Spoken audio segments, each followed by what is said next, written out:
Tao po? Tao po? Ano ba naman ito? Walang tao ah. Nasaan na ba matandang yun? Saglit nga at masilip ang loob ng kubo nitong ising na to. Baka mamaya tulog lang pala yun. Bingi pa naman. Maingat na iniyakbang ni Kap Julio ang kanyang mga paa. Dahan-dahan siyang sumampa sa malaking batong nakatapat sa bukas na bintana ng silid. Ngunit laking gulat niya nang mamataan niya si Arthur, ang apo ni Apong Ising, na abala sa pakikipaglampungan sa isang babae. Sa labis na pagkabigla, muntik nang mahulog si Kap Julio mula sa batong kanyang tinutungtungan. Ngunit agad niyang naalalayan ang sarili sa pagkakahawak sa bintana, dahilan upang magulat at mabulabog ang dalawa. Uy! Anak ng! Bakit nandiyan po kayo? Bakit po kayo naninilip, Kapulyo? Diyos kong mga bata kayo. At saka anong nanililip at pinagsasasabi mo? Hinahanap ko si Ising. Alam ba ito ng lolo mo ha? Na nag-uuwi ka ng babae sa inyo? Kapulyo naman oh. Ano po ba kasing ginagawa niyo riyan? Panira kayo eh. Umalis na nga po kayo riyan. At nang maipagpatuloy na po namin ang naudlot naming ginagawa. Sus Mariosep ka bata ka. Magulos dili nga kayo. Kay pupusok ninyo. Kapag ito nalaman ni Ising, sigurado kong dila mo lang ang walang latay, Arthur. Kapag nalaman po to ni Lolo, sigurado po ako na kayo ang nagsumbong sa kanya. Wala na akong ibang sisisihin pa. Ikaw lang naman ang nakakita sa amin eh. Kaya nga itigil nyo na yung kakatihan ninyo na yan. O ikaw babae, tumayo ka na riyan bago pa dumating ang lolo nitong lokong batang ito. Magkaroon ka naman ng delikadesa sa katawan mo. Dali-daling bumangon ang babae. Halatang balisa at nahihiya. Mabilis niyang binalot sa kumot ang kanyang katawan bago nagmamadaling lumabas ng silid. Iwas na iwas ang tingin niya kay Kap Julio. Ano ba naman yan? Sana isinarado niyo na lang ang bintana. Tarantado ka talaga bata ka, no? Ayaw mo talaga magpapigil. Bakit po ba kayo nandyan, Kapulyo? Saka umalis na nga po kayo dyan sa pagkakasampa nyo sa bato. Baka mamaya mahulog pa kayo dyan at mabagok kayo eh. Ay, oo nga naman pala. Saglit. At mababalag ako. Magbibihis lang po ako. Lalabas din po ako agad. Hintayin nyo na lang po ako. Siguraduhin mo lang ha. Mamaya ipagpatuloy niyo pa pala yung naudlot niyong ginagawa dyan. Para namang wala kang tiwala sa sinasabi ko, Kapulyo. Abay wala talaga. Sa itsura mo pa lang na yan kahit siguro walis tambo na dinamitan ipapatusin mo. Grabe ka naman sa akin. Nasamahan niyo naman, Kapulyo. Sige na. Magbihis ka na. Hintay kita rito sa labas. Mabilis na nagbihis si Arthur at agad na lumabas upang harapin si Kap Julio na tahimik na naghihintay sa labas. Bakas pa rin sa mukha ng matanda ang pagkadismaya nang lumabas si Arthur kasama ang babae. Aba, bis na bisa. Pero kanina lang, halos walang saplot ko kayong namataan. Parang walang nangyari sa inyo, ano? Si Kap Julio talaga Itigil niyo na nga po yan. Nahihiya na po tuloy si Chichay sa inyo eh. Ah, Chichay pala ang pangalan nitong nobya mo. Maganda kang bata ka. Nobya ka ba talaga nitong si Arthur? Opo. Hindi mo ba alam na marami kayo? Hindi lang ikaw ang nag-iisang nobya nitong si Arthur. Kapulyo naman. Salot po kayo sa relasyon ko Huwag naman ganyan. Mahal, huwag ka maniwala sa mga sinasabi niya Teka, totoo po ba yan? Abay, hindi mo ba alam? Kung ganon, ang malas mo naman. Alam mo bang tirador ang batang ito ng mga panty ng mga kababaihan? Sa madaling sabi, babaero itong si Arthur. Nako, Chichay, binabalaan na kita. Iiyak ka lang sa batang ito. Bago niya pa makuha ang gusto niya, layuan mo na siya. Kapulyo naman, minsan na nga lang ako magkanobyo, sisiraan mo pa ako. Biro lang yon, Chichay. Pinapakabalang kita. Ano ba yan? Muntik niyo na po ako mapaniwala, Kap. Mabuti naman itong si Arthur. Sa tagal ng pagkakaibigan namin ng lolo nito kilala-kilala ko na ang batang yan. Ikaw pa lang ang babae na dinala niyan dito. Ang akin lang, huwag niyong madaliin ang lahat.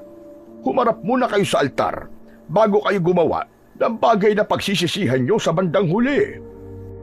Ito tatandaan niyo na kapag magkabiyak na kayo at may hahandog niyo na sa isa't isa ang sarili niyo ng buo, walang kasing saya yun. Yan. Yan ang gusto ko kay Kap Julio. May aral na ibinibigay. Kap, salamat po ah. Kaya umayos ka, Arthur, ha? Kung ayaw mong mabatukan ka namin ng lolo mo. Pasensya na po talaga. Nadala lang po kami ni Arthur sa bugso po ng damdamin. Hindi na po mauulit. Abay, dapat lang. Kayo mga bata kayo, dapat ginagabayan pa kayo eh. Nasa tamang edad na po ako, Kap Julio. 20 anyos na po ako at hindi na po bata. Sa katunayan, kaya ko na nga pong makagawa ng bata eh. Hindi ba, Chichay? Humarap si Arthur sa nobya niyang ngayoy namumula at hindi makatingin ng diretsyo. Halatang nahihiya sa pinagsasasabi ni Arthur. Kayong dalawa, harap-harapan pa talaga kayo kung maglandian ano? Naiinggit lang po kayo dahil tumanda po kayo ng mag-isa. Aba, matabil ang dila ng batang to ah. Simula pagkabata, nakagisna na ni Arthur, si Kap Julio, ang matalik na kaibigan ng kanyang lolo na si Apo Ising. Isang kilalang manggagamot sa kanilang bayan. Madalas niyang makita ang dalawa noon na magkasamang naglalakad patungo sa kabundukan upang mangolekta ng mga halamang gamot o tumulong sa mga may sakit sa kanilang baryo.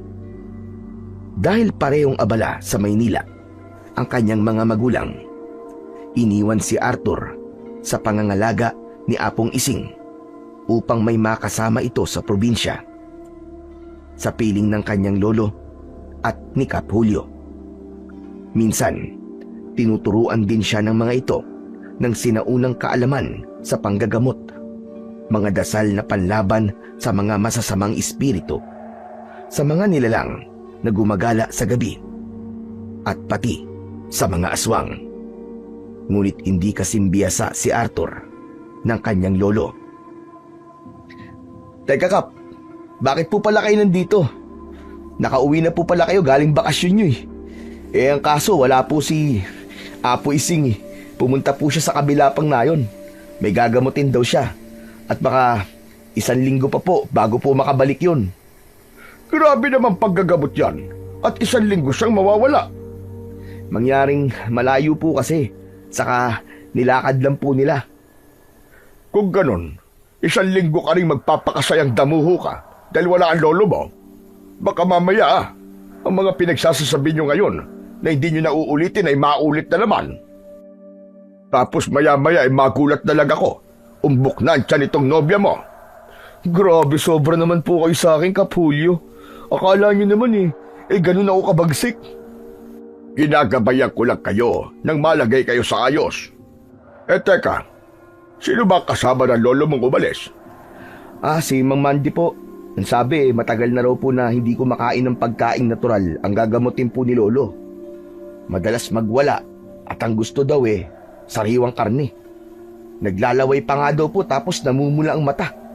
Kaya raw po ikinadena na. Ang hinala daw baka raw nahawaan ng pagiging aswang. Minsan pa nga raw, naaabutan itong kinain ng nakawalang kambing ng kapitbahay. Ayun, grabe nakakatakot daw.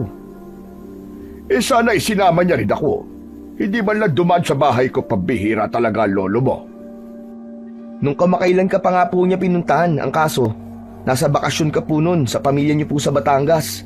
Sakto naman pag-uwi niyo po rito, araw na po ng alis ni lolo. Kung ganon, sa susunod ko na lang ibibigay kay Kaisig ito.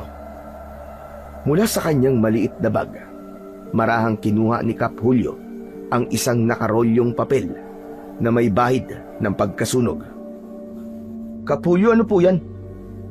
Saan naman yung gagamitin ni Lolo? Ibibigay ko sana ito sa lolo mo.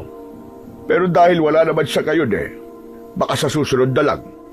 Babalik na lang ako rito pagkaraan ng 1 linggo. Sigurado kong magagamit niya ito. Teka, Kap. Hindi po ba yan po ang maiwagang mapa? Hindi po ba yan po ang mapa na makapagtuturo sa mga tagunlugan ng mga aswang? At ng mga kapangyarihang gamot laban sa aswang? Aba, teka sandali. Paano mo nalaman yan? Sino nagsabi sa'yo?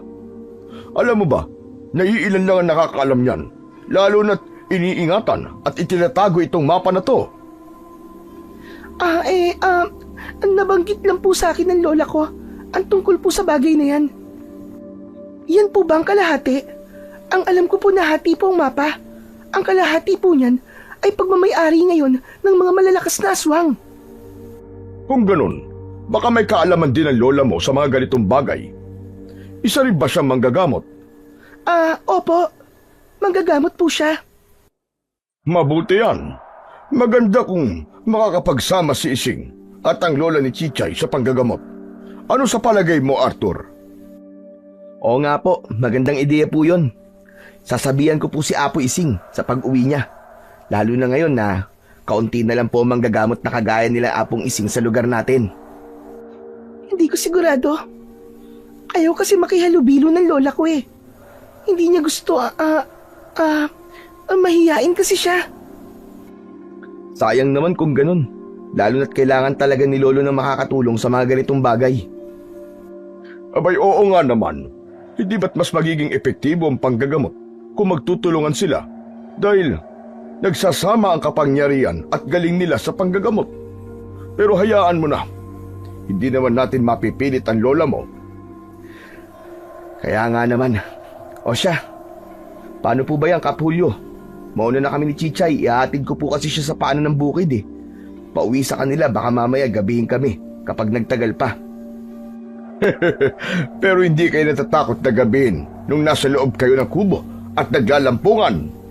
Si Kapulyo talaga ang hilig mong asar.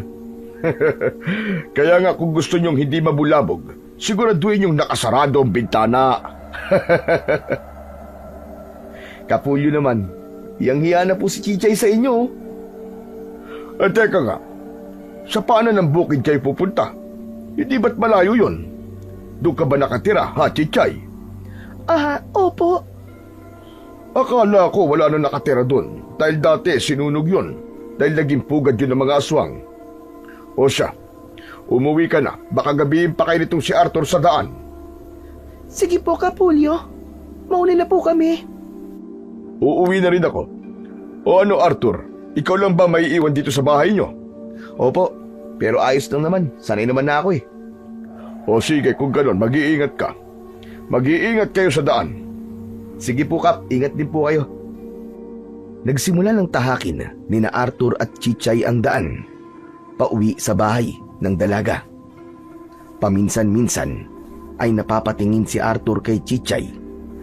Sinusubukang basahin ang ekspresyon nito. Ngunit nakayuko lang ang dalaga. Tila may mabigat na iniisip. Hindi ba't sinabi ko naman sa'yo na hindi mo na sana ako inatid pa rito? Kaya ko naman ang sarili ko eh.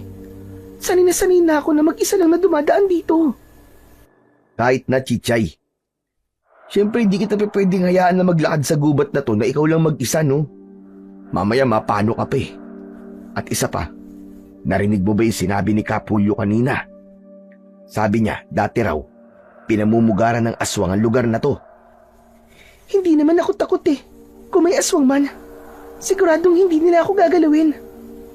Aba, paano ka naman nakakasiguro doon na hindi ka nila gagalawin? Basta, mapilit ka kasi. Basta, hanggang sa paanan na ng bukid ah. Hindi pa kita pwedeng dalhin sa bahay dahil baka pagalitan ako ng lola ko kapag nalaman niya na nakikipagrelasyon na ako. O sige, kapag handa ka na, saka na ako haharap sa pamilya mo.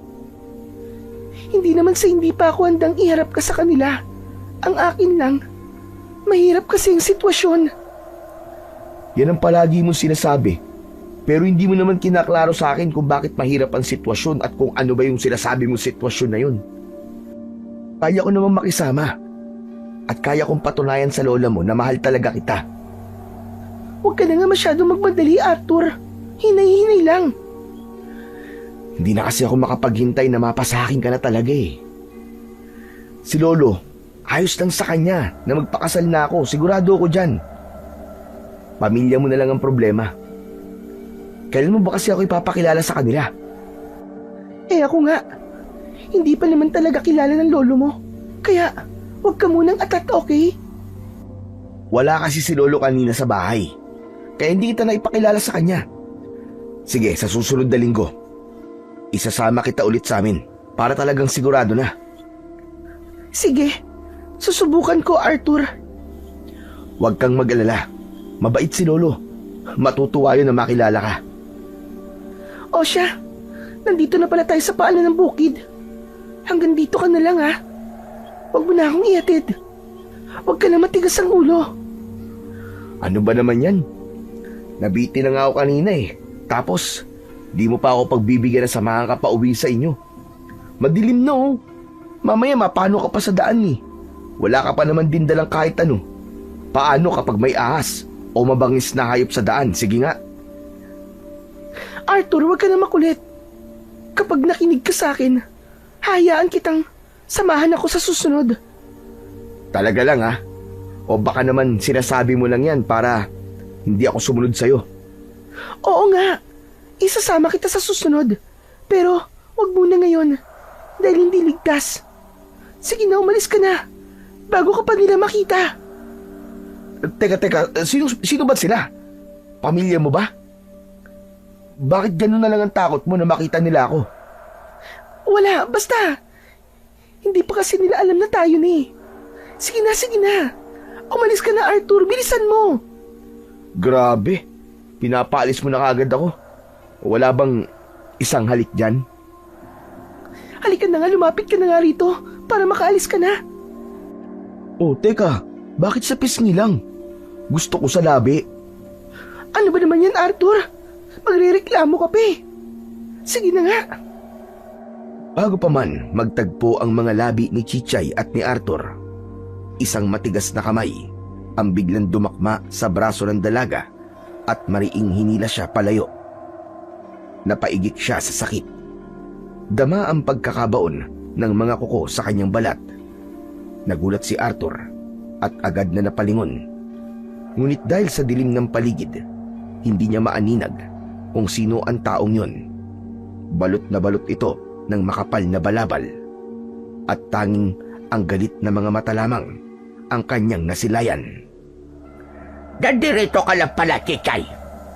Kanina pa kitang hinahanap. At ngayon, makikita kitang nakikipaglandian. Nakakahiya ka. Aray ko po, bitiwan niyo na po ang braso ko, Nanang Puling. Nasasaktan po ako. Bitiwan mo si Chichay! Sino ka ba? At bakit mo sinasaktan si Chichay? Tigilan mo na ang apo ko, binata. Kung ayaw mong gawin kitang merienda namin. Sino ka ba? At isa pa, mahal ko po si Chichay. Hindi mo ko mapipigilan na lumapit sa kanya. Hughang ka. Isa kang malaking tanga. At sino ba ako, kamo? Ako lang naman ang lola ni Chichay. At hindi ko gusto ang paglapit mo sa apo ko. Nanang Puling, hayaan niyo na po si Arthur. Umuwi na po tayo, sige na po. Arthur, umuwi ka na, sige na. Bilisan mo na, umalis ka na rito. Pagbibigyan kita ngayon. Pero sa oras na makita ko kayo ulit na magkasama, hindi ko alam kung anong magagawa ko sa binatang yan. Arthur, umuwi ka na sa inyo, sige na. Bago ka pa maabutan ng mga kasama ni Nanang Puling. Bilisan mo. Pero, wala nang pero. Sige na. Pwede ba sundin mo na lang ako? sige. Mauuna na po ako. Mag-iingat ka, Arthur. Tinanaw na lamang ni Chichay ang nobyong nagmamadaling lumayo, habang siya naman ay mahigpit pa ring hawak ni Nanang Puling na walang tigil sa mariing pagkakahawak nito sa kanyang braso. Sa tindi ng galit, pabagsak siyang ibinilibag nito sa lupa.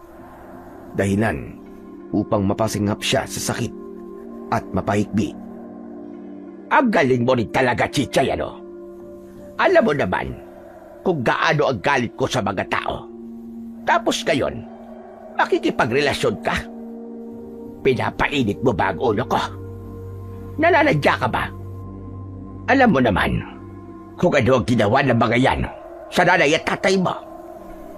Nanang Puling, iba po si Arthur, mabait po siya. Hindi po siya kagaya ng mga taong nanakit sa pamilya natin at umubos po sa lahi natin. Akala mo ba, Chichay, ay mabibilog mo ang isip ko? Hindi. Buo na ang pasya ko. Nahihiwalayan mo ang lalaking yon. Hindi ko rin gusto na malahian ng kalahating tao at aswang ang pamilya natin. Iibig ka sa isang aswang, hindi sa isang tao. Nanang Puling naman, desisyon ko na po ito. Pinapangunahan mo ba ako, ha, Chichay? Tandaan mo, hindi ka mabubuhay kung hindi dahil sa akin. Kaya wala kang karapatan na tumanggi sa gusto ko. Ako ang may hawak sa buhay mo.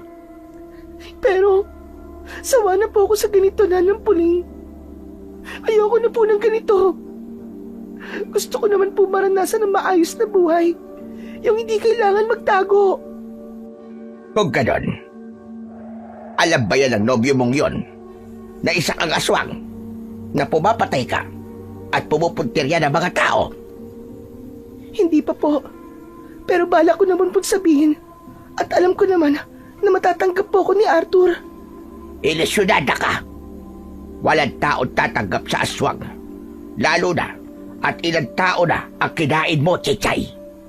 Alam ko rin na hindi mo kayang tanggihan ang tawag ng laban. Kung hindi mo nga lagyan napupusuan si Arthur, baka matagal mo na rin siyang naging biktima. Kilala ko po si Arthur. At kaya niya akong tanggapin kung sino man talaga ako.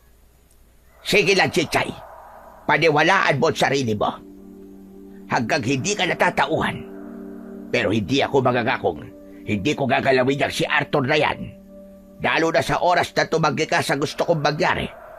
Ako mismo ang magpapakain sa'yo sa mga laman loob niya.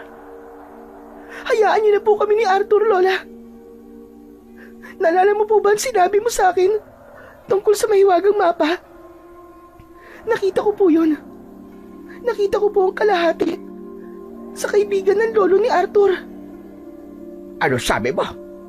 Ulitin mo nga ang sinabi mo, Chichay. Ibibigay ko po yun sa inyo kapag hinayaan mo ako at si Arthur na ipagpatuloy po ang relasyon namin. Sigurado ka ba sa sinasabi mo, Chichay? O baka gawa-gawa mo lang yan para bilugin ako at hayaan kayo na lalaking yon? Hindi po ako nagsisinungaling, Lola. Kilala mo ako, Nanang Puling. Hindi ako marunong magsinungaling. Nagsasabi ako ng totoo. Kung ganon, sige. Ibigay mo yun sa akin bago sumapit ang ika-6 na kabilugan na buwan.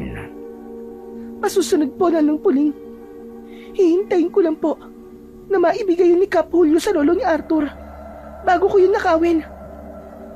Mabuti may silbi ka naman pala, Chichay, kahit matigas ang ulo mo. Sige na, tumayo ka na riyan at nang makauwi na tayo.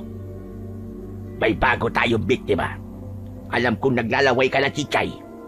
Nananabik ka na sa laman. Hindi na po ako kakain ng karne ng tao. Mga hayop na lang po ang pupuntiryahin ko. Tignan natin kung hanggang saan ang kaya na sikmura mo. Tumayo ka na riyan bago pa kita kanan ka rin. Marahang tumayo si Chichay at tahimik na sumunod kay Nanang Puling na ngayon nakangising tila may binabalak habang tinatahak ang madilim na daan.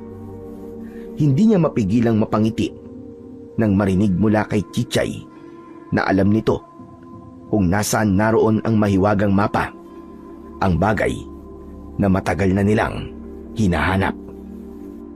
Nanang Puling, gusto ko po sanang padalawin si Arthur sa lugar natin. Sa baryo po natin. Mabilis na lumandas ang galit kay Nanang Puling nang harapin ang kanyang apo. Naglalagablab ang kanyang mga mata. Anong sinabi mo? Kababa narinig ko, Chichay, na gusto mo padalawin ang lalaking yon sa lugar natin? Sa baryo ng mga aswang? Hindi ba't binalaan na kita? Na kapag nahuli ang baryo natin ng mga tao, ay siguradong mauubos tayo. Gusto ko po siyang ipakilala sa mga kalahi natin para kung sakali man, hindi nila maging biktima si Arthur. Gusto ko po siyang ilayo sa kapahamakan ng mga aswang at markahan ng amoy natin. Baliw ka na talaga sa lalaki yon, Chichay. Pero alam mo ba, na mas magiging mapanganib ang buhay niyang nobyo mo kapag dinala mo siya sa lugar natin. Mas marami magkaka-interes sa kanya, lalo at paisa-isa na lang ang napupuntirya natin ngayon. Kahit ako, hindi ko rin alam kung hanggang saan ang kakayanin ko sa pagpipigil na hindi pag-interesan ang labang loob ng lalaking yon. Ako na po ang bahala sa kanila, Nanang Puling. Tandaan mo rin po ang usapan natin. Gusto kong tuparin niyo po ang usapan natin. May isang salita naman po kayo siguro. Hinahabol mo ba ako, ha, Chichay? Hindi naman po sa ganon. Bahala ka sa kagustuhan mo. Ang akin lang, ibigay mo sa akin ang mahiwagang mapa at hahayaan ko kayo na lalaking yon. Nanang Puling, kapag po ba naibigay ko na po sa inyo ang mapang yun, hahayaan mo na rin akong umalis sa lugar natin. Gusto ko na pong magbagong buhay. Hibang ka na, Chichay. Akala mo ba madaling magbago? Ayusin mo yung pag-iisip mo. Kung ayaw mong iuntog kita at magising ka sa katotohanan. At hindi ako mabilis nagpapakawala ng mga kalahi ko. Ang aking nasasakupan ay akin. Masaya po ko tuwing kasama ko si Arthur. Pero sa ginagawa po natin, hindi ko na kaya. Gaya niyo man po akong aswang. Pero hindi ko na po masikmura na kumakain po tayo ng tao. Hindi masikmura. Nakilala mo lang ang lalaking yon. Kinamuhian mo na ang mga kalahi natin. Makakaalis ka lang sa oras na maibigay mo sa akin ang mahiwagang mapa. Kinagabihan, hindi mapakali si Chichay sa kanyang higaan.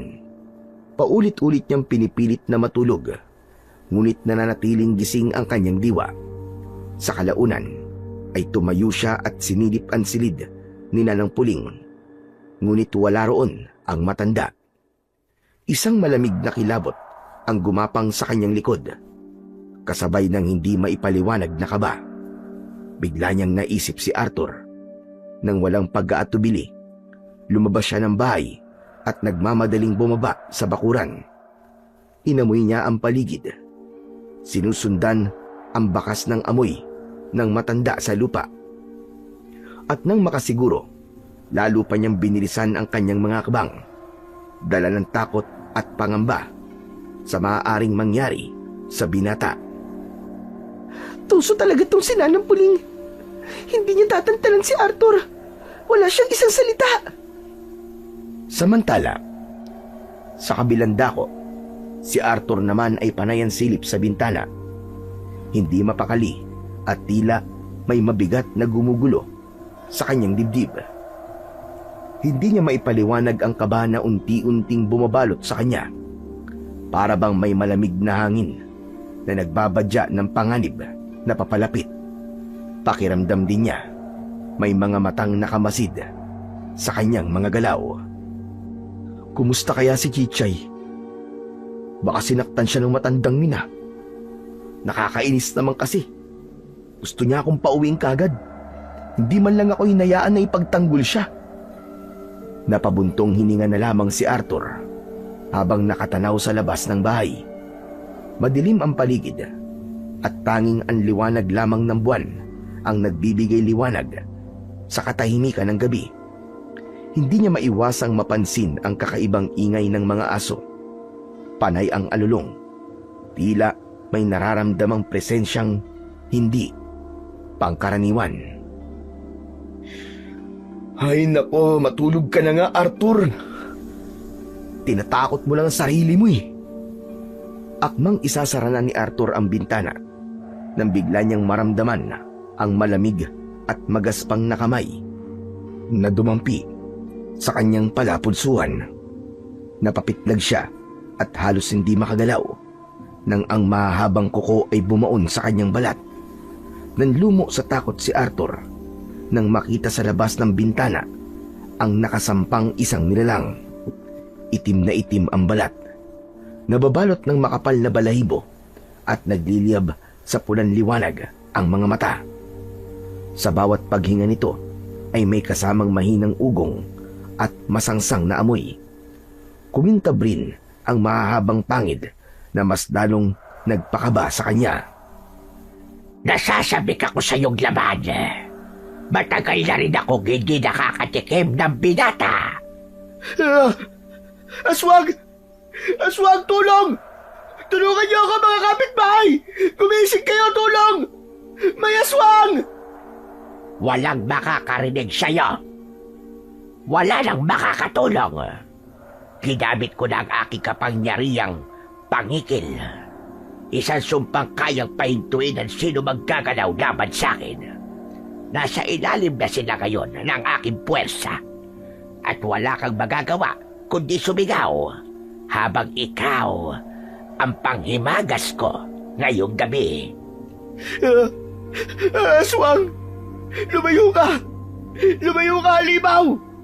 Demonyo ka! Talabis na takot ay hindi na alam ni Arthur ang gagawin. Nanginginig ang kanyang mga kamay habang mabilis na dinampot ang krus na nakasabit sa dingding. Itinapat niya yon sa nilalang na unti-unting lumalapit sa kanya. Sa ngalan ng Ama! Sa ngalan ng Panginoon! Inuutusan kitang bumalik sa impyerno! Aswang ka! Tawagin mo na ang lahat ng santong kilala mo. Ngunit wala ka ng kawala. Ang dasal mo ay ikaw lang ang makakarinig.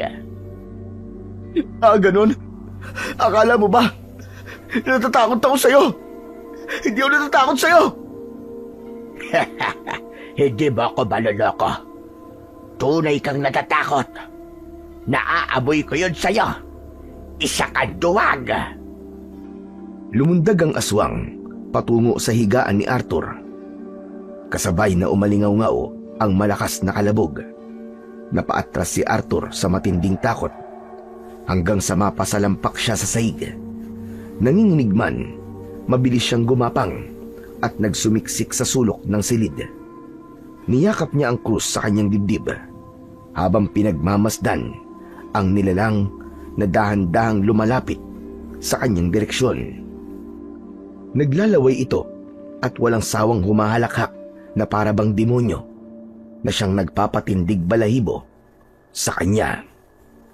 Uubusin ko kayong lahat. Wala akong ititira ni isa sa inyo. Kung kaya mo, matapang ka lang naman kasi may kapangyarihan ka. Pero kung wala kang kapangyarihan, siguro, bahag rin ang buntot mo. Anong sinabi mo?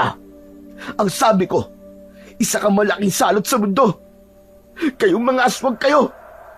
Sana maubos na kayo, mga demonyo kayo. Naririndi na ako sa boses mong pinata ka. Dapat ka nang patahimikin. Itinaas ng aswang ang mahahaba nitong kuko.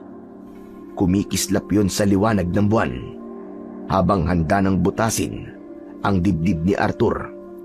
Ngunit bago pa man ito makakilos, isang malakas na dagundong ang umalingaw-ngaw. Kasabay nito ang pagkasira ng takip ng bintana na gawa sa pawid. Isa pang nilalang ang bigla na lamang lumusot sa saradong bintana dahilan ng pagkasira nito. Napasinghap si Arthur nang makita na isa rin itong aswang. Mabilis nitong hinila ang aswang na gustong lumapa kay Arthur palabas ng bahay. At sa isang iglap, nagbanggaan ang mga ito sa labas ng bahay. Umalingaw-ngaw ang kanilang mga alulong habang naglalaban.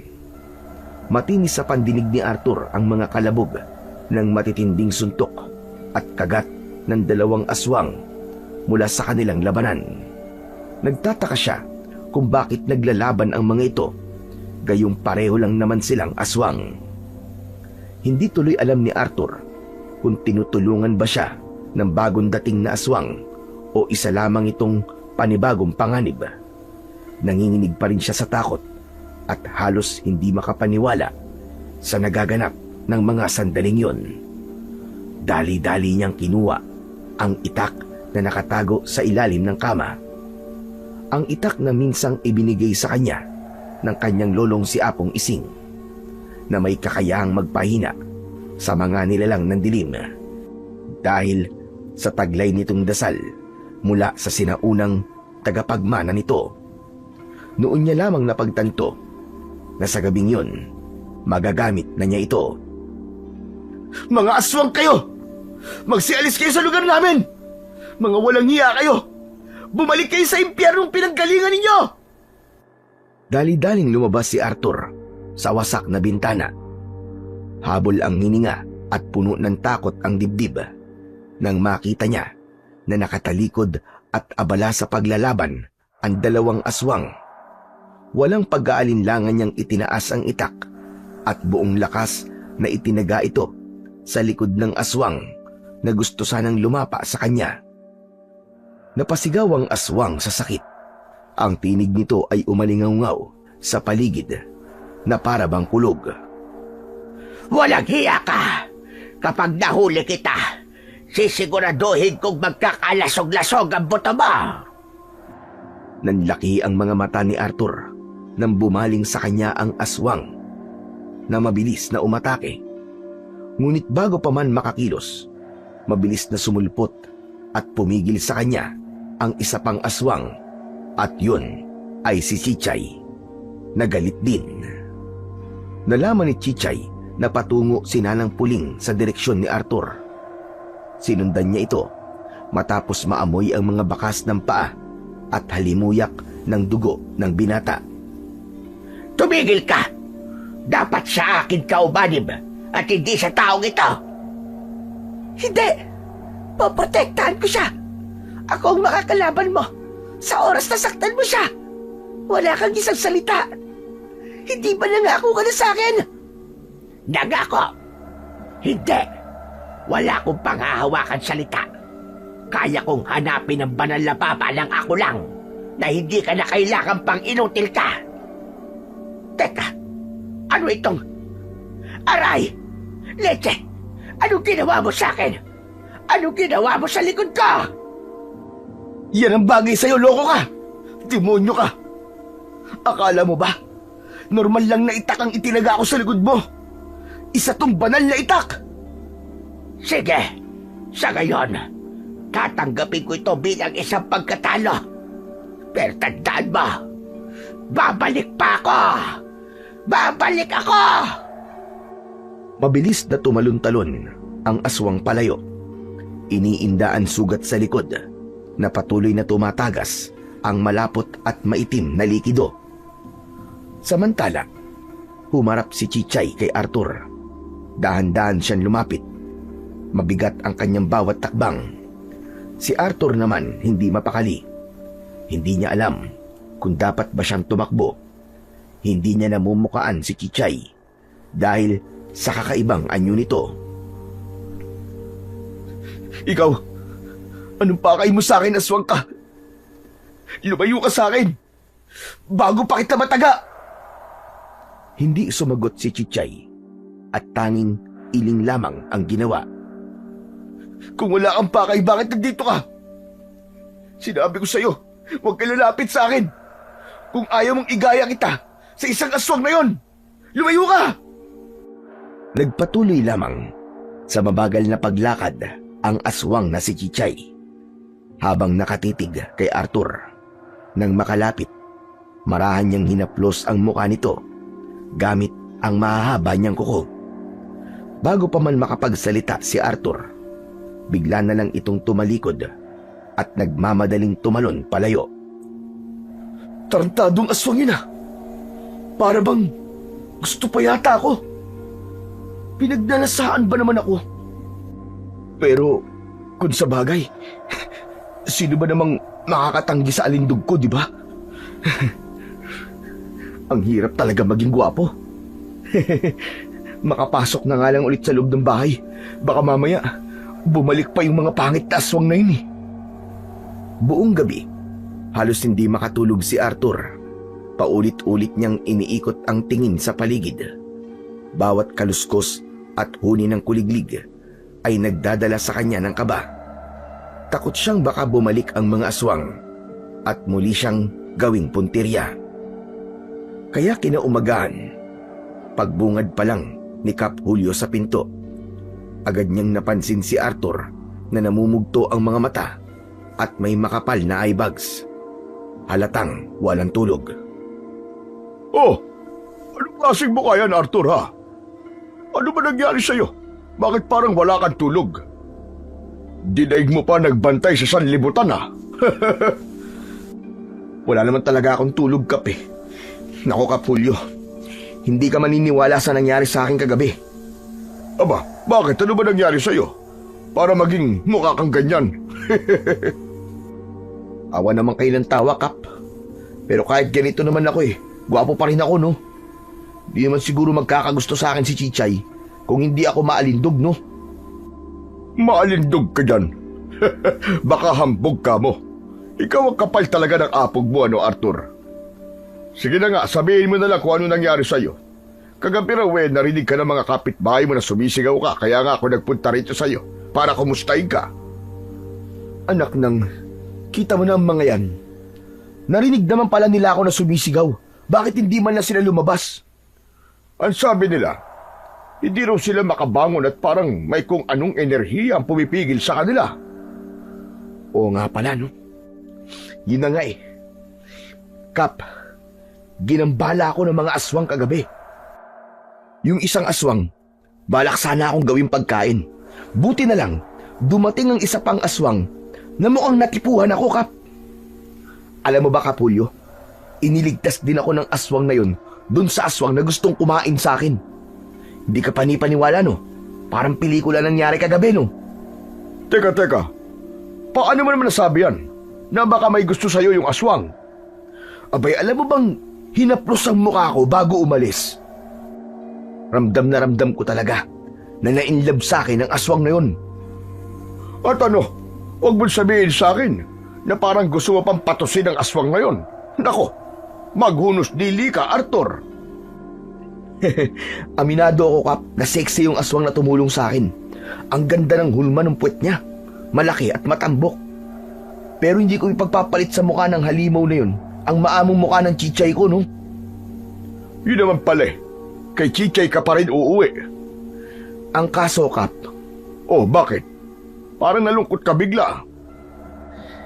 Mukhang ayaw sa akin ng pamilya ni Chichay eh. Kagabi, nanghahalik na sana sa akin si Chichay. Bigla na lang may humatak na matanda sa kanya. Abay, lola niya pala. Ah, kaya ka pala malungkot ngayon dahil bitin ka. Dahil hindi ka nahalikan ni Chichay. Tarantado itong batang to. Si Kap naman eh. Bukod pa ron, Kap, sinabihan pa ako nung lola niya na layuan ko na raw si Chichay kung ayaw ko raw na maging merienda nila. Oh, ano ngayon ang plano mo? Bala ko pong puntahan si Chichay ngayon. Ang kaso hindi ko alam kung saan siya nakatira. Nobya mo tapos hindi mo alam kung saan nakatira. Ayaw niya nga kasing ipaalam sa akin. Hindi ko nga alam kung bakit palagi niyang sinasabi na delikado raw. Sabi ko naman sa kanya, kung haharapin ko ang pamilya niya, ay handa akong ipakita na seryoso ako sa kanya. Baka naman siya ang hindi seryoso sa'yo. Ramdam ko naman po na mahal din ako ni Chichay. Hindi pa lang siguro siya handa na iharap ako sa pamilya niya. Kaya nga naman sa ngayon, huwag mo munang madaliin ang lahat. Alam ko naman na nagmamadali ka ng pakasalan si Chichay at makabuo ng pamilya. Pero bata pa naman kayo.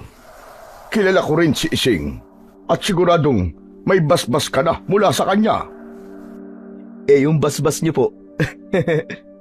Nako, Parang apo na rin kita. Sa tagal ba naman namin magkaibigan ng lolo mo eh. Kilalang kilala na kita. Kaya kahit sino pa yung gusto mo, basta mahal ka rin, ayos lang sa amin. Maliban na lang siguro kung aswang. Malabo naman po siguro na magkagusto po ako sa aswang.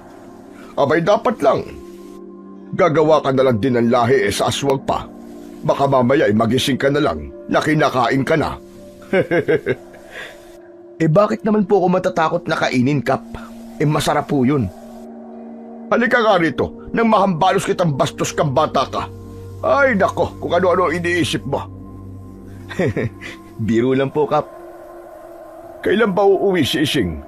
Hindi na ako makapaghintay pa na ibigay sa kanya ang mahiwagang mapa. Para saan po ba ang mapa na yun? Ayon sa alamat, Arthur, ito ang magtuturo patungo sa pinagmumula ng liwanag kung saan nakatago ang batong may kapal na pinagmumula ng kapangyarihang nagpapagaling at nagtataboy sa kasamaan.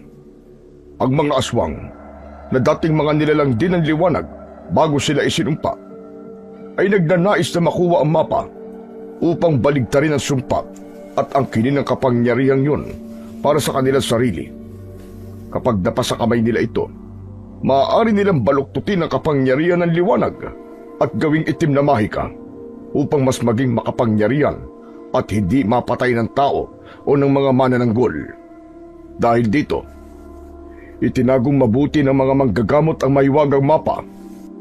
Ipinapasa lamang ito sa mga karapat-dapat, yung may pusong busilak at handang ipagtanggol ang sangkataungan laban sa kadiliman.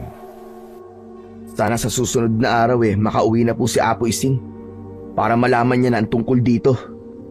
Kaya nga sabik na ako sa kaibigan kong yun. Siya nga pala, Arthur, maiwan na kita. Ikaw nang bahala rito. Kaya mo ba mamayang gabi na ikaw lang mag-isa? Hindi ka ba natatakot na muling bumalik ang mga aswang na yun? Hindi na po ako natatakot kung babalik man sila. Lalabanan ko po sila. Tama yan. Isang matapang na manggagamot si Apo Ising. Kaya dapat matapang ka rin. Kung bumalik man po mga yon, nakahanda po akong harapin sila. Tama yan, Arthur. Huwag kang papakain sa takot mo. O siya, paano ba yan? Aalis na ako. Binisita lang kita saglit at ako'y pupunta pa ng bayan para bumili ng gamot ko sa tuhod. Sige po, Kap. Mag-iingat po kayo. Salamat po sa pagbisita. Ayusin mo na rin ang nasirang bintana mo nang hindi ka na muling pasukin pa ng mga aswang. Opo, aayusin ko po. Pagkaalis ni Kap Julio, sandaling nag-almusal si Arthur bago nagpas siyang tumungo sa paanan ng bukid. Doon siya nagpalipas ng maghapon. Nakaupo siya sa lilim ng punong mangga.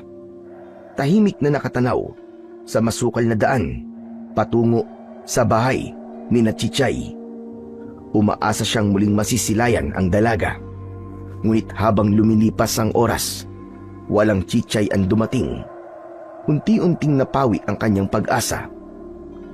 Sa huli ay napapikit na siya dahil sa sobrang pagod. Hindi niya namalayan na siya ay nakatulog na. Nagising si Arthur sa malakas na ingay sa paligid. Tila kalansing ng mga kaldero at kawali na pinupukpok ng sabay-sabay. Mabigat ang kanyang ulo at para bang umiikot ang paligid. Dahan-dahan niyang iminulat ang mga mata. Pilit inaaninag ang paligid sa mahinang liwanag. Laking gulat niya nang mapagtantong nasa isang silid siya na hindi pamilyar. Gawa ito sa kawayan at ang malamig na sahig ay nagsisilbing higaan niya. Sa isang sulok, mahinang kumikislap ang ilaw ng lampara. Teka, nasan ako? Bakit hindi pamilyar sa akin ang lugar na to? Maya-maya pa ay bumukas ang pinto at iniluwa nito si Chichay. Chichay? Anong ginagawa mo rito? Nandito ka sa baryo namin. Namataan ka namin kanina sa paanan ng bukid. Natutulog ka. Dinala na lang kita rito dahil hindi ligtas doon ng ikaw lang. Dinala mo ko? Teka, paano mo akong binuhat? Siyempre, Nagpatulong ako. Ano ka ba naman? Nakakapagtaka naman. Hindi man lang ako nagising. Baka kasi pagod na pagod ang katawan mo. Pero imposible namang hindi ako magising. Nakakapagtaka yun, di ba? Ang importante nakita kita ron bago ka pa pagdiskitahan ng kahit na sino. Bakit may mga sugat ka? Sino may gawa niyan sa'yo? At isa pa, bakit parang ang ingay? Parang mga kalansing ng kubyertos at mga kawaling pinupukpok. Wala. Nadulas lang ako kanina. At ang hingi na yan, galing lang yan sa baba. May karinderya kasi kami. Nagsaan ngayon ng mga customer. Gusto ko sanang makita ang karinderya nyo at matikman ang mga putahing hinahain nyo. Hindi pwede, Arthur. Dito ka lang. Huwag kang lalabas. Ha? Bakit naman? Kasi, baka utusan kanina ng puling o pagalitan ako na nandito ka. Alam kong pagod ka kaya magpahinga ka na lang dito. Dito na lang tayo, Arthur. Huwag ka na bumaba o subuking sumilip sa labas. Lumapit si Chichay sa kanyang aparador at may kinuhang maliit na bote roon bago lumapit kay Arthur at ipinahid ito sa kanyang balat. Teka, anong pinapahid mo sa katawan ko, Chichay? Alam mo bang naninibago ako sa'yo? Para kang balisa eh. Para ba tayong may iniiwasan? Wala, Arthur.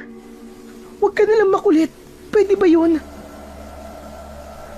Sabihan mo lang din ako kapag gutom ka at dadala na lang kita dito ng makakain. Bakit ayaw mo ba akong palabasin, ha, Chichay? Anong saysay na nandito ako kung hindi ko naman pala makikita ang mga kamag-anak mo? Huwag ngayong gabi. Nagkakasiyahan sila dahil may bagong ikinasal. Hindi pwedeng mabulabog ang seremonya.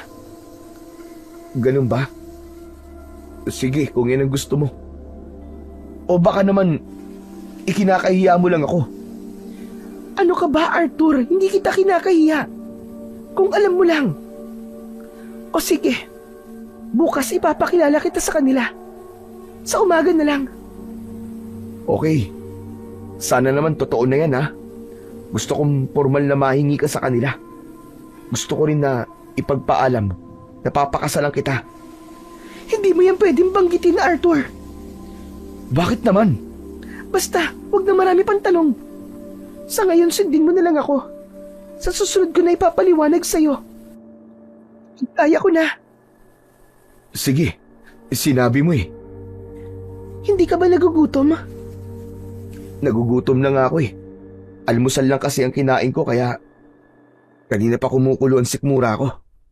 Sige, dadalang kita dito na makakain mo. Hintayin mo lang ako, ha. Yung bilin ko sa'yo, huwag kang lalabas at huwag ka ring sisilip. Sige. Babalik din kaagad ako.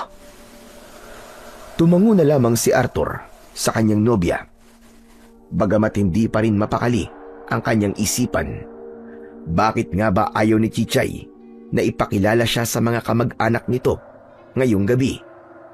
Lalong lumalim ang kanyang pagdududa, lalo na't hindi mawala sa isip niya ang mga sugat sa katawan ng dalaga.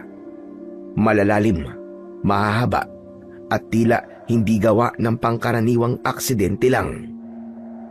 Tumayo siya at marahang lumapit sa maliit na siwang ng dingding.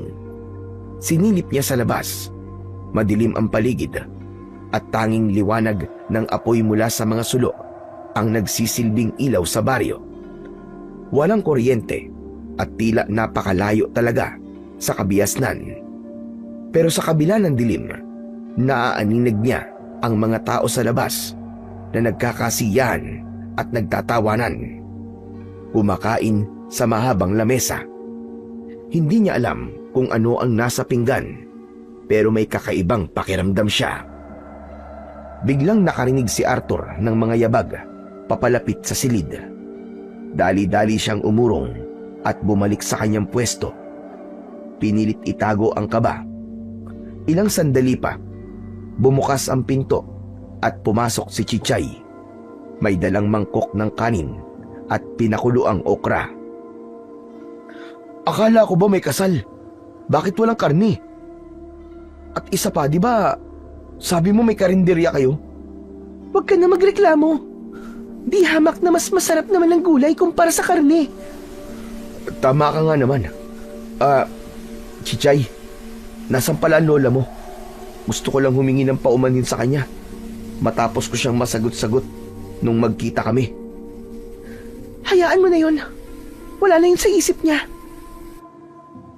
Eh ikaw, kumusta ka naman dito? Hindi ka ba sinaktan ng lola mo o baka gawa niya yung mga sugat sa katawan mo? Magsabi ka lang sa akin at kukunin kita sa kanila. Hindi nga sabi. At isa pa, maayos ako dito. Ikaw, kumusta ka dun sa inyo? Nako, alam mo ba nung isang araw, muntik na ako maging hapunan ng aswang. Mabuti na lang talaga at may isang mabait na aswang na tumulong sa akin. Hinaplos pa nga nun yung pisngi ko bago nagmamadaling umalis. O teka, bakit nakangisi ka dyan? Wala lang. Natutuwa lang ako sa kwento mo. Natutuwa ka pa talaga. Muntik na nga ako maging hapunan ng aswang Hindi naman sa ganun. Natutuwa ko na may tumulong sa iyong aswang. Hindi ka man lang ba nagsiselos? Na inaplos niyang mukha ko? Para pang natipuhan ako ng babaeng aswang na yun Ang gwapo naman talaga kasi ng nobyo ko. Kaya hindi na ako magtataka pa na nagkagusto sa iyo ang aswang na yun. Binubola mo yata ako Hindi Sinasabi ko lang sa iyo ang totoo. O siya, akin na ang kinainan mo at ako na magdadala niya sa baba. Magpahinga ka na lang dito. O sige, bumalik ka kagad Nabuburyong ako dito Sige, dadalhin ko lang to sa baba at babalik din kagad ako. Tahimik na naghintay si Arthur kay Chichay. Ngunit lumipas na ang ilang oras ay hindi pa rin ito bumabalik. Unti-unti na siyang dinalaw ng antok. Bumibigat ang kanyang mga talukap hanggang sa tuluyan na siyang napapikit. Pagbalik ni Chichay, nadatnan niyang mahimbing nang natutulog si Arthur. Napangiti siya at marahang humiga sa tabi nito. Ngunit makalipas ang ilang sandali, napansin ni Chichay na parang hindi mapakali si Arthur. Panay ang balikwas nito. Napapailing at paminsan-minsang pinapalo ang kanyang tenga na para bang may kung anong insekto ang gumagapang sa tenga nito. Napabangon si Chichay. Bahagyang inusog ang lamparang nakapatong sa tabi. Nang sumayad ang ilaw sa muka ni Arthur, halos mapatigil ang tibok ng kanyang puso sa nakita. Sila ng puling nakatayo sa gilid ng tulog na si Arthur. Dinidilaan ang kanyang tenga habang may malademonyong ngiti sa labi. Ang mga mata nito ay kulay pula at ang dila ay mahaba at nangingintab. Dahan-dahan lumingon sa kanya si Nanang Puling na may ngisi sa labi. Ngayon mo lang ba ako napansin, Iha? Anong ginagawa mo sa kanya? Huwag mong hawaan si Arthur ng pagiging aswang natin. Wala siyang kinalaman sa mundo natin, Nanang Puling. Hindi mo ba nararamdaman? Ang dugo mo, unti-unti nang nagigising. Hindi mo na kayang itago ang totoo mong pagkatao. Sa oras na malaman ng lalaking ito na isa kang aswang, itatakwil ka rin niya. Tatalikuran ka rin niya. Kaya bago pa yun magyari, mabuti pang gawin na natin itong almusal. Hindi. Hindi ako tulad niyo. At hindi ako papayag sa kagustuhan mo. Hindi mo ba nararamdaman kung gaano katabi sa dugo niya? Hindi ka ba natatakam sa laman ng lalaking ito, Chichay? Tigilan mo siya, Nanang Puling. Wala kang karapatang lapitan si Arthur. Karapatan? Ako ang may karapatan, Chichay. Ako ang nagluwal sa lahing pinagmulan mo. Ako ang dahilan kung bakit ka nabubuhay pa hanggang ngayon. Tapos, magtataksil ka sa sarili natin lahi dahil lang sa lalaking ito. Kung gusto mo magpatuloy sa kasamaan mo, gawin mo. Pero wag mong idadamay si Arthur. Mahal ko siya. Mahal mo siya. Aswang ka, Chichay. Ang mga tulad natin ay hindi nagmamahal, kundi nanlalamon. Kapag nagtagal pa, kakainin mo rin siya nang hindi mo namamalayan. Di mangyayari yun. Lalaban ako sa sumpang to. Hindi ako kagaya mo. Subukan mong labanan ang sarili mong mga kadugo at makikita mo kung gaano kasakit ang kapalit. Pero tandaan mo ito, Iha. Darating ang gabi na ikaw mismo ang hihingi ng tulong sa akin. Sisiguraduhin kong ikaw na mismo ang unang titikim ng laman ng lalaking ito. Humalakhak si Nanang Puling bago tuluyang lumabas ng silid. Nanginginig ang kamay ni Chichay habang mabilis na lumapit kay Arthur. Kumuha siya ng maliit na bote ng langis mula sa kanyang aparador. Ang langis na iniwan ng mga dating manggagamot na sumunog sa kanilang lungga. Isa itong panangga laban sa mga sumpa ng aswang. Maingat niyang pinahiran ang tenga ni Arthur, lalo na ang bahagi na nadilaan ni Nanang Puling. Nasunog ang balat ni Chichay nang dumampi sa kanyang balat ang langis. Ang langis na yon ay maiibsan ang pagkahawa ng aswang. Ngunit ang sinumang aswang ay maaaring masunog sa langis na ito. Habang ginagawa niya ito, hindi niya maiwasang mapaluwa. Nagpasalamat siya na hindi nagising si Arthur.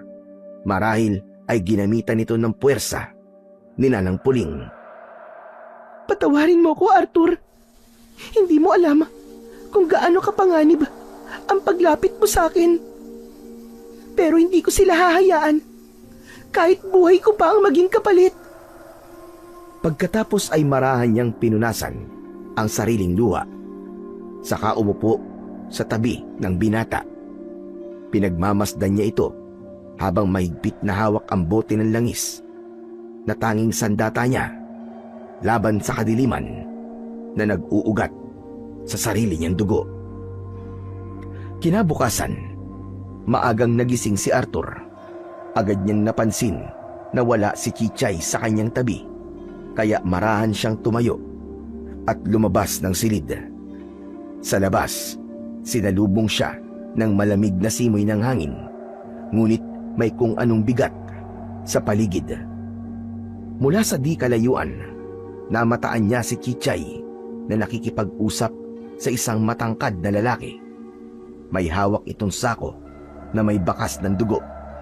Napakunot ang noo ni Arthur habang pinagmamasdan ang kilos ng lalaki. Ngunit nang lingunin siya ni Chichay, biglang nag-iba ang ekspresyon ng mukha nito. Ang ngiti ay agad na napalitan ng inis. Mabilis nitong tinapos ang usapan at umatras ng ilang hakbang. Halatang nagulat sa presensya ni Arthur. "Sino yung kausap mo, Chichay?" Ngunit imbis na sumagot, yumuko lamang ang dalaga at umiwas ng tingin. Wala yon.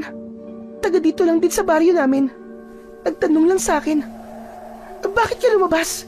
Hindi ba sinabi ko sa'yo na wag kang lalabas kapag hindi ko sinabi? Halika nga rito. Teka, bakit ba hindi pwede? Hindi ba't ipapakilala mo ako ngayon sa pamilya mo? Nasaan sila? Hindi mo na sa ngayon, Arthur. Halika na. Iuuwi na kita sa inyo. Hindi na naman. Pambihira. Ganyan din ang sinabi mo sa akin kagabi ha. Ano ba talaga, Chichay? Tinatago mo ba ako? Bakit ayaw mo akong ipakilala sa kanila? Anong saysay na nandito ako kung hindi ko naman pala formal na makikilala ang mga kamag-anak mo? Chichay, sabihin mo nga sa akin ang totoo. Ikinakahiya mo ba ako? O may sikreto kang ayaw mong mabunyag? Wala. Pinaghihinalaan mo ba ako, Arthur? Bakit ganyan ka kung makapagsalita? Para ka nanunumbat. Sa kinikilos mo. Oo, nagsisimula na akong paghinalaan ka. Tama na nga to. Mabuti pa umuwi ka na sa inyo bago pa tayo magtalo. Nakakainis naman kasi. Pangako ka ng pangako na ipapakilala mo ko. Hindi naman nangyayari. Baka naman, hindi ka pa sigurado sa akin, Chichay. Ano ka ba, Arthur? Sigurado ako sa'yo. Mahirap lang talaga ang sitwasyon natin, Arthur. Wala ka kasing alam. Sana naman, intindihin mo rin ako. Kaya nga sabihin mo sa akin para malaman ko. Paano ko malalaman yun kung nililihim mo palagi sa akin? Sasabihin ko rin sa'yo sa susunod. Pero wag na muna sa ngayon. Sige na, mag-ayos ka na. Nang makauwi ka na. Saglit na nag-ayos si Arthur ng sarili bago niya sinundan si Chichay palabas ng silid. Ngunit bago pa man sila tuluyang makaalis, may ginawa muna ang dalaga na lalong nagpalito sa binata. Tahimik na kinuha ni Chichay ang isang maliit na bote ng langis mula sa sisidlan at marahang ipinahid yon sa batok, sa noo at sa pulso ni Arthur. May kakaibang amoy yun. Hindi mabaho, pero matapang, parang pinaghalong dahon, usok at dugo ng hayop. Ano to, Chichay? Para saan ba tong ginagawa mo? Hindi agad sumagot ang dalaga. Kinuha naman ito ang isang pulang tali na may nakasabit na piraso ng bato at isinabit yon sa gilid ng pantalon ni Arthur. Proteksyon mo yan. Huwag mong alisin kahit na anong mangyari. Proteksyon? Sa ano? Sa multo? Sa maligno? Sa aswang? Saan ba? Basta, huwag ka na maraming satsat. Sundin mo na lang ako. Ano nangyari sa kamay mo? Bakit may paso yan? Parang wala naman yang kagabi ah. Huwag mo na itong pansinin. Mawawala rin to. Sa ngayon ang isipin mo ay ang pag-uwi mo. Kinuha nito ang kulay pulang tela at marahang itinali sa mga mata ng binata. Uy, teka. Bakit mo ako pinipiringan? Pasensya ka na, Arthur. Hindi pwedeng makita ng mga mata mo kung saan tayo dadaan. Bakit kailangan may ganito pa, Chichay? Paano ko makikita ang daan kung may takip ang mata ko? Huwag kang mag-alala. Ako magsisilbing mga mata mo. Bakit ikaw pa? May mata rin naman ako. Anong silbi na mata ko kung hindi ko naman gagamitin? Bukod sa hindi mo pwedeng makita ang daan dahil pinakiiingatan ng sentro ng lugar namin, ay baka hindi ka na rin makabalik. Ano ba talaga kayo? Hindi kaya isa kayong kulto, Chichay? O baka naman mga NPA kayo, ha? Manahimik ka na nga lang dyan. At huwag mo nang tatanggalin ang pagkakapiring mo. Maliwanag ba? Anak ng teteng, oo. Para namang may pagpipilian ako. Wala rin naman akong magagawa eh. Mabuti kung ganon. Hawak ni Chichay ang braso ni Arthur. Dahan-dahan silang naglakad sa basukal na daan. Ang tanging gabay lamang ni Arthur ay ang mahinang yabag ng paa ni Chichay sa lupa. Tahimik ang paligid, maliban sa tunog ng mga tuyong dahong nadadaganan ng kanilang mga akbang. Tinatansya lamang niya ang bawat takbang at baka madapa o matisod siya. Paminsan-minsan ay napapahawak siya sa balikat ni Chichay para makasiguro sa direksyon. Chichay, malayo pa ba tayo? Para yatang paikot-ikot lang tundaan ah. Malapit na, Arthur. Konting tiis na lang. Nagpatuloy sila sa paglalakad hanggang sa makarating sa paanan ng bukid. Doon lamang din tinanggal ni Chichay ang pagkakapiring kay Arthur. Ay, salamat naman at tinanggal mo na ang piring ko. Ang hirap pala maging bulag, ano? Sige na. Pwede ka nang umuwi sa inyo, Arthur. Hindi na ako sasama sa inyo. Tutulong pa kasi ako kay Nanang Puling sa karinderya namin. Sige. Hindi man lang ako nakatikim ng mga pagkain sa karinderya nyo. Ano ba yan? Sa susunod, ipagluluto na lang kita. Sige na, umuwi ka na sa inyo. Bilisan mo. O sige. Mag-iingat ka, Chichay, ah. Lalo ka na, Arthur. Huwag na huwag mong aalisin sa katawan mo ang batong isinabit ko sa'yo. O sige. Uuwi na ako. Malungkot si Arthur habang patuloy na naglalakad. Hindi niya maiwasang makaramdam ng panghihinayang dahil hanggang ngayon ay hindi pa rin siya ipinapakilala sa pamilya ng dalaga. Bagamat may kirot ng kalungkutan sa dibdib niya, Higit nangingibabaw ang pagkalito. Lalo na, binabagabag siya ng kanyang mga nakita kagabi. Ang mga taong nakapaligid sa mahabang mesa na masayang nagtatawanan at tila nagdiriwang. Nang una, inakala niyang karaniwang salo-salo lamang yon. Ngunit nang mapansin niya ang laman ng mga pinggan, biglang nanindig ang kanyang balahibo. Hindi niya mawari kung anong klaseng karne ang kinakain ng mga ito.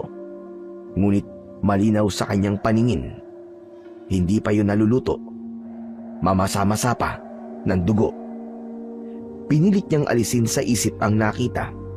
Ngunit tuwing mapapatingin siya kay Chichay, parang may bumubulong sa kanya na may bagay siyang dapat na matuklasan.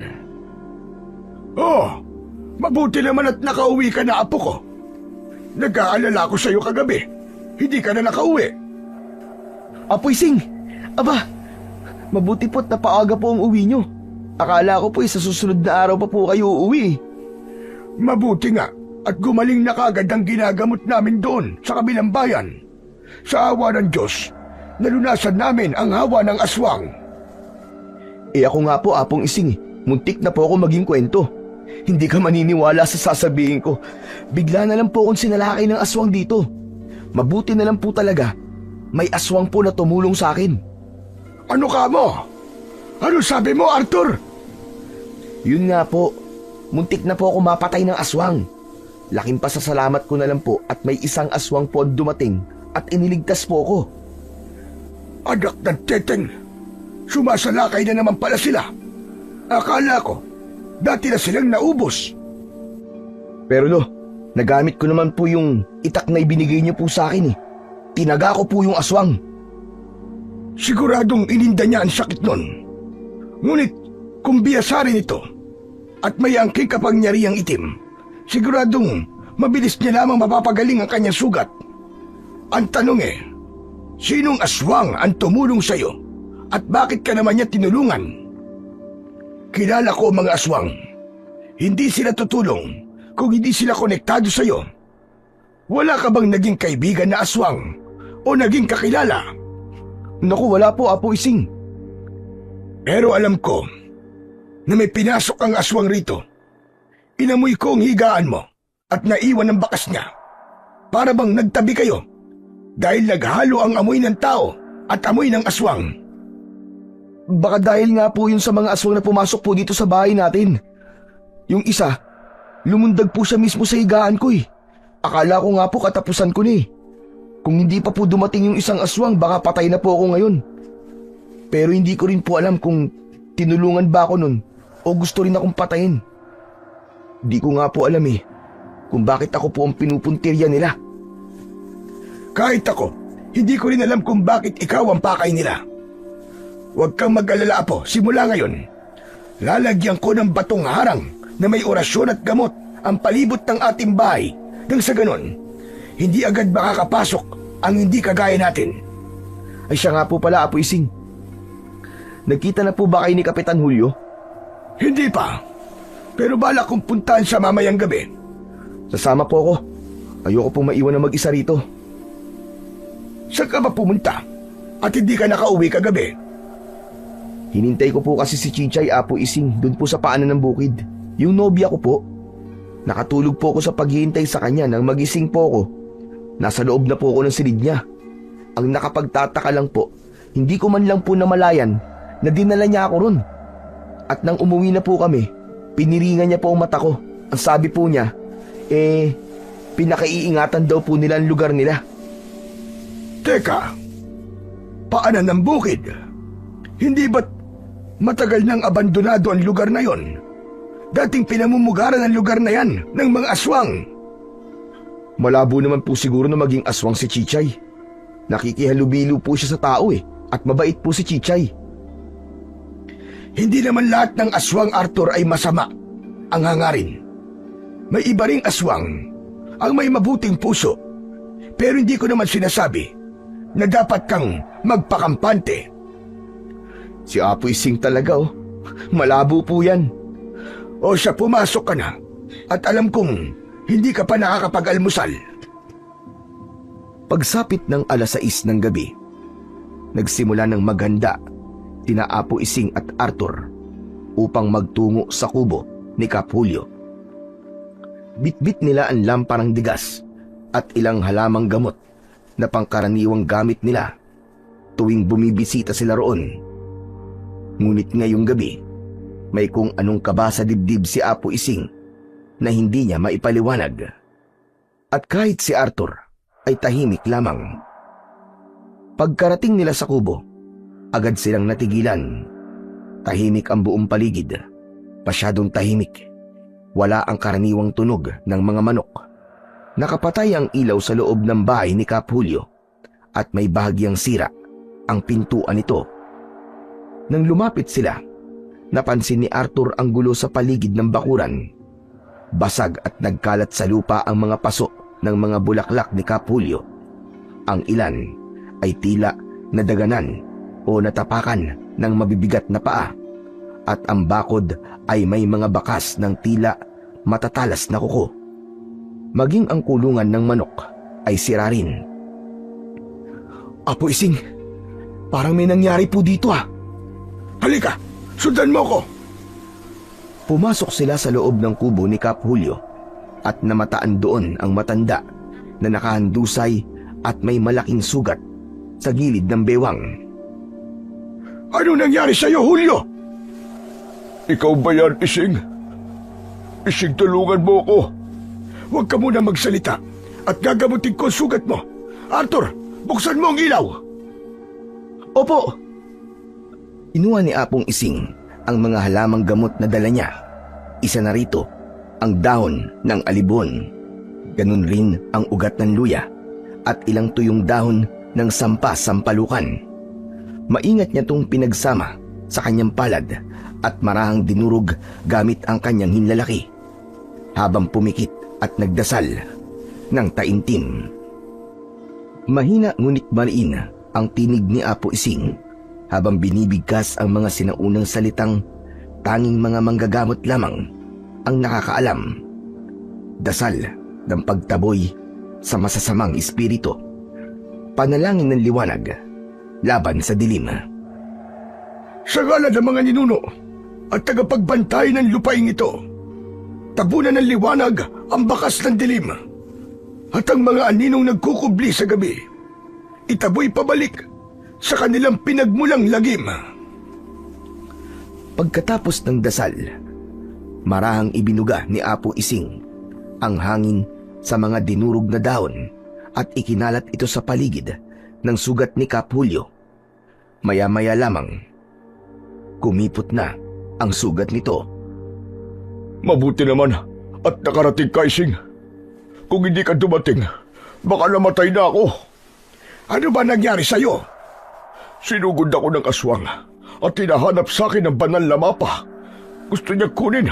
Mabuti na lang at kahit papano ay may kakayahan akong itaboy siya. Nasa iyo ang kalahati ng banal na mapa. Oo, Ising. Inuwi ko na ito rito at gusto kong ibigay sa iyo bago pa ito makuha ng mga aswang. Mabuti naman at nasa iyo na yan. Bukas, simulan na natin ang paglalakbay sa tulong ng kalahating mapa. Matutulungan tayo nito na mahanap ang maiwagang lunas na bato. Huwag na sanang maunahan tayo ng mga aswang dahil kapag nagkataon, baka baliktarin nila ang liwanag at balutin ito ng dilim.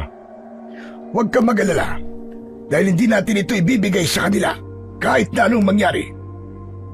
Salamat talaga at dumating kayo. Akala ko'y katapusan ko na Tusong mga aswang. Hindi marunong lumaban ng patas. Magpahinga ka muna rito at gagawan ko ng harang itong kubo mo para hindi ka kagad mapasok ng mga aswang. Sige, Ising. Salamat. Tura po, tulungan mo ang Kap Julio mo na tumayo. Dalhin mo siya sa kwarto at samahan mo ko sa labas. Gagawa ko ng harang laban sa aswang. Sige po, Apo Ising. Matapos masiguro ni Arthur na maayos na ang kalagayan ni Kap Julio, agad siyang lumabas ng kubo upang tulungan ang kanyang lolo na si Apo Ising. Sa labas, Nadatnan niya ang matanda na abala sa paghahanda ng mga halamang gamot. May mga tangkay ng alibhon, saging at dahon ng bayabas na maingat nitong pinipili. Isa-isa yung nilapag ni Apo Ising sa ibabaw ng isang patag na bato. Sa kamarahang pinukpok gamit ang isang bilog na bato habang binibigkas ang mahinang orasyon sa ilalim ng kanyang hininga. Sa bawat tampas, kumakalat ang amoy ng sariwang dahon at ang matapang na dagta. Pagkatapos ay tinipon niya ang mga pinukpok na dahon at binalot sa isang tela bago isabit sa 4 na sulok ng bakuran, sa mga sanga, sa poste at sa pintuan ng kubo. Apo Ising, ano pong silbi ng mga yan? Panangga, Apo. Hindi basta lamang gamot yan. Ito ang mga panangga na naglalayo sa kasamaan. Kapag may sububok na pumasok, matutunaw ang anino nila bago pa man makatawid. Bukas, simulan na nating hanapin ang banal na bato bago pa tayo maunahan ng mga salot na aswang. Mahirap na. Baka manakaw nila ang mapa natin. Tayong dalawa lang po ba, Apo Ising? Hindi. Sasama ako sa inyo. Hindi pwedeng maiwan ako rito. Ay nako, ikaw talaga matanda ka, matigas ang ulo mo.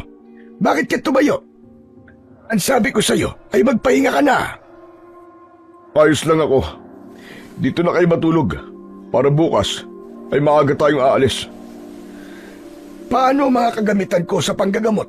Hindi pwedeng iwan ko lang yon. Baka kailangan natin yon. Hindi natin alam ang lalakbayin natin. Dadaanan na lang natin yun bukas ng umaga.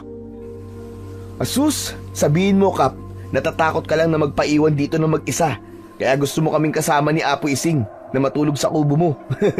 Takot ka lang, baka biglang bumalik na naman ang mga aswang. Hindi, biro lang po, Kap Julio. Muntik na ako mamatay. Pero nagawa mo pa talaga magbirong bata ka. Mabuti na rin dumito na tayo matulog, Arthur. Para makasigurado tayo na ligtas si Julio.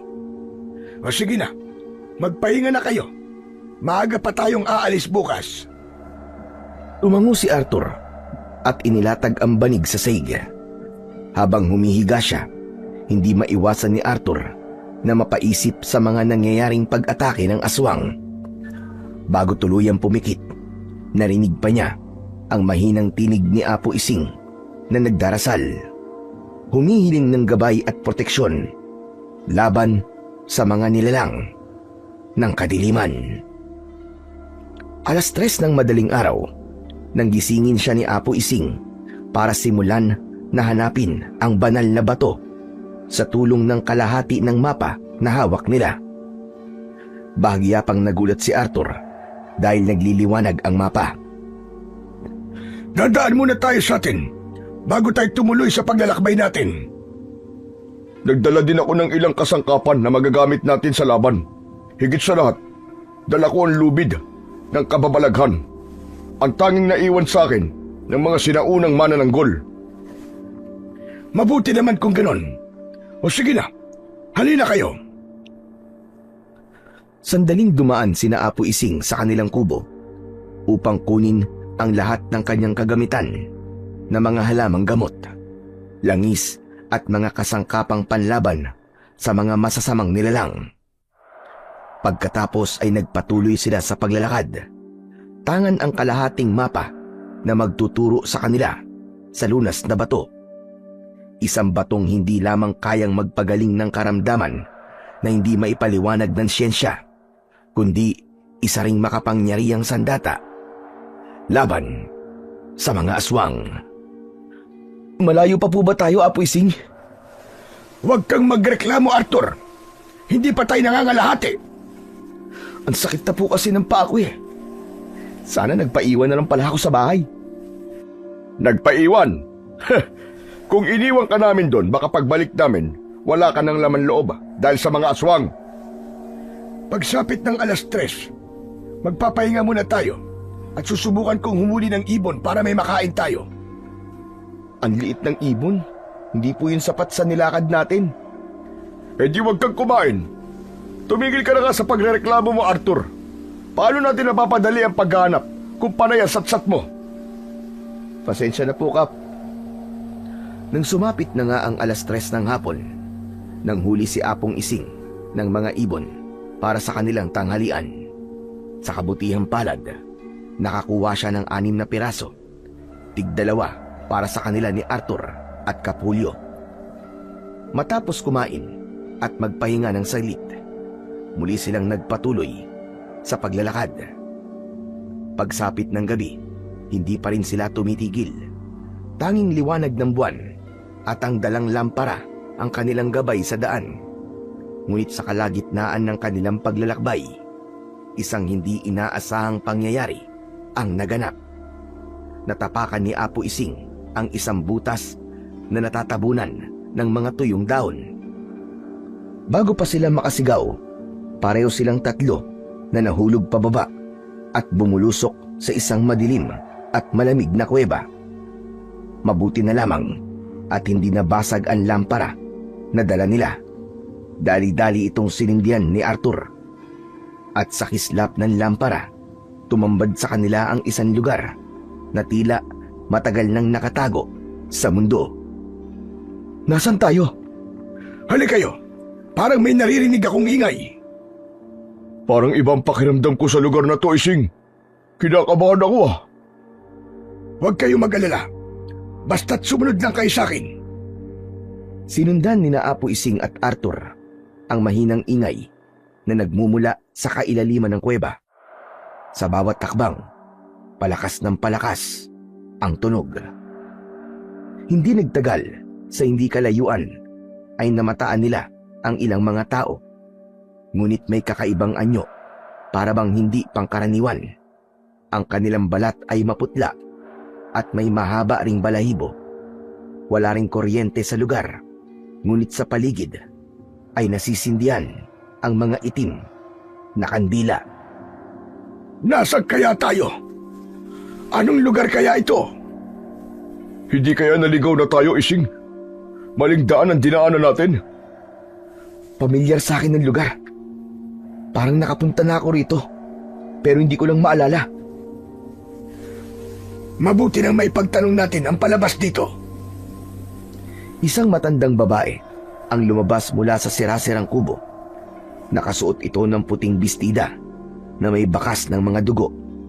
Ang kamay niya ay may bakas din ng dugo na agad niyang ipinahid sa duster. Teka, parang pamilyar tong matandang to sa akin ah. Sino kayo?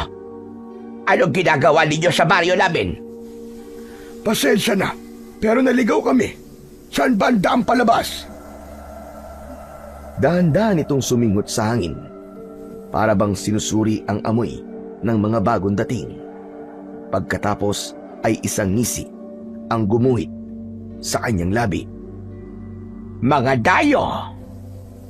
Hindi napigilan ni Nanang Puling ang mapangising ekspresyon sa kanyang muka.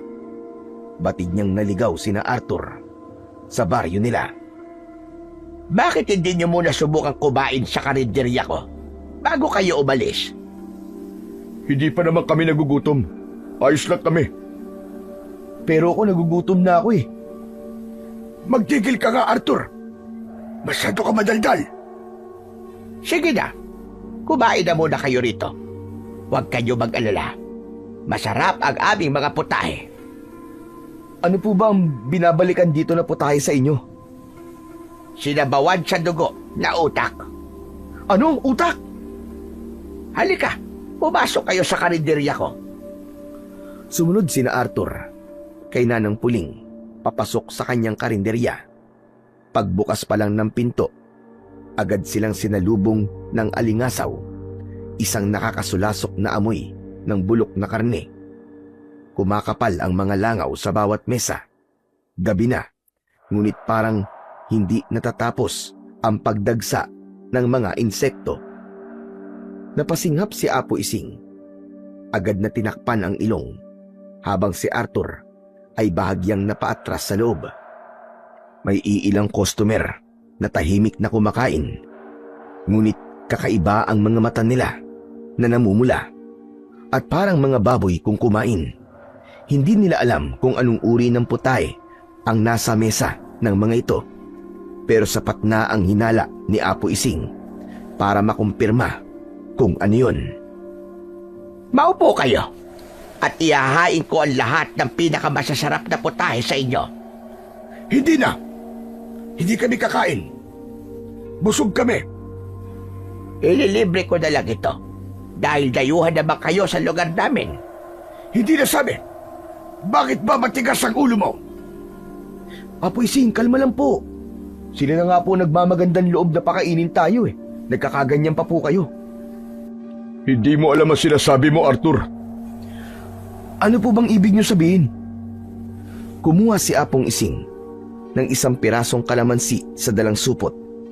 Marahan niyang kinagat yun at piniga sa tirang karne sa mangkok. Sa una, inakala ni Arthur na karaniwang karne lamang yun. Ngunit nang tamaan ng liwanag ng lampara, namutla siya. Isang daliri ng tao ang nakahalo sa ulam. May bahid pa ng kuko at sariwang dugo. Napaatras si Arthur, halos masamid sa sariling hininga, habang sinanang puling ay napangisi lamang, tila natutuwa sa pagkagulat niya. Maligayang pagdating sa baryo ng mga aswang. Natutuwa ako na nandito kayo. Ramdam ko rin na dala nyo ang kalahati ng mahiwagang mapa. At anong inaakala mo? Ibibigay namin sa ito. Hindi namin ibibigay sa ito kahit anong mangyari. Arthur, maganda ka. Susugurin tayo ng mga aswang na yan. Opo! Kunin mo ang may basbas na itak na ibinigay ko sa iyo, Arthur. Ihanda mo ang sarili mo. Ikaw naman, Julio, ang lubid ng kababalagan. Ingatan niyo ang sarili niyo. Ibigay mo sa akin ang mahiwagang mapa at hahayaan ko kayong makaalis sa lugar namin.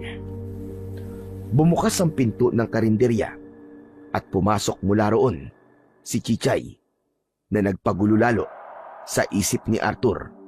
Ngunit agad na naging malinaw sa kanya ang lahat. Chichay? Teka, huwag mong sabihin sa akin, Chichay, na aswang ka rin.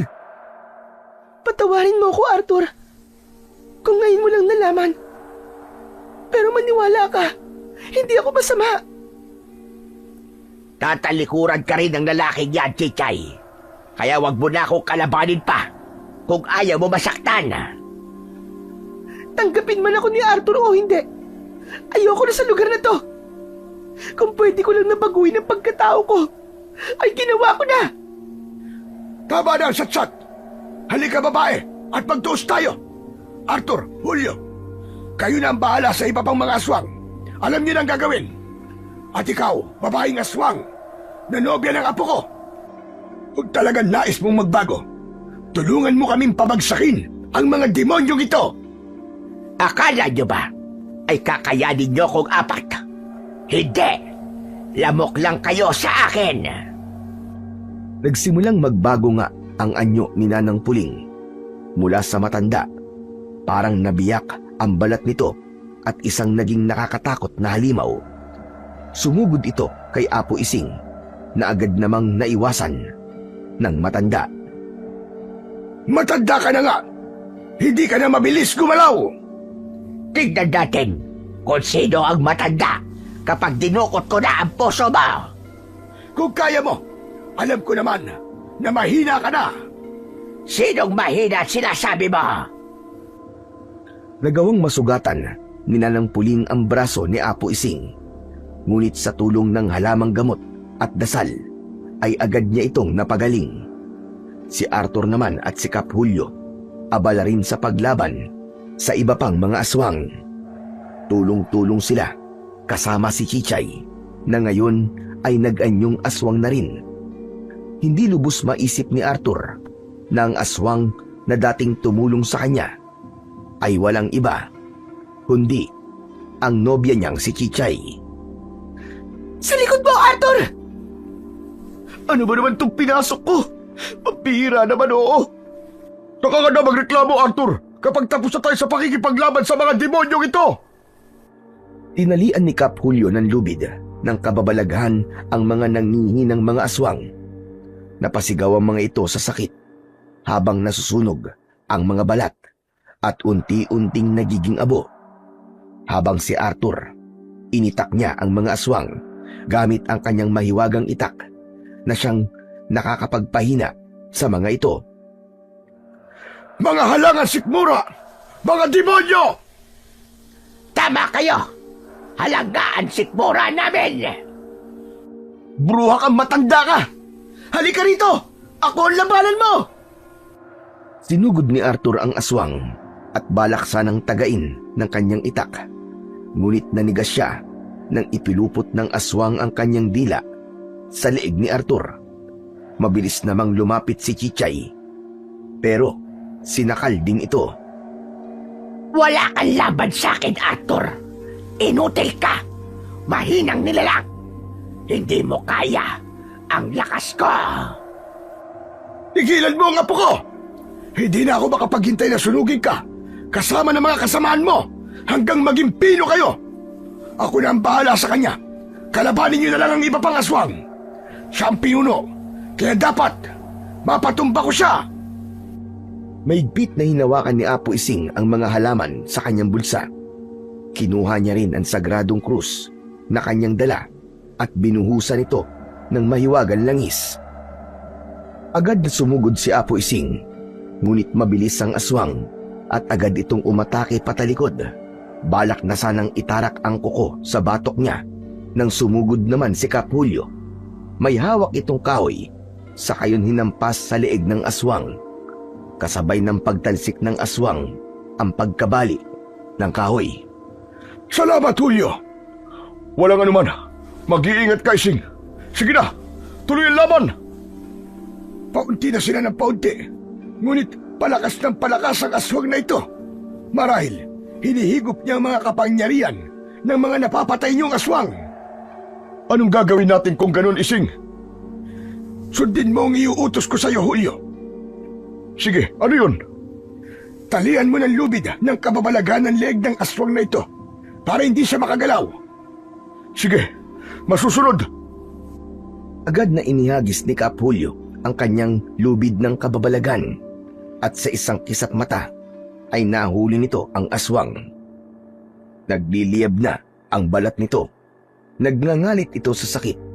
Pilit na kumakawala habang umaalingaw-ngaw sa paligid ang iyak at hiyaw ng mga kasamahan nitong aswang.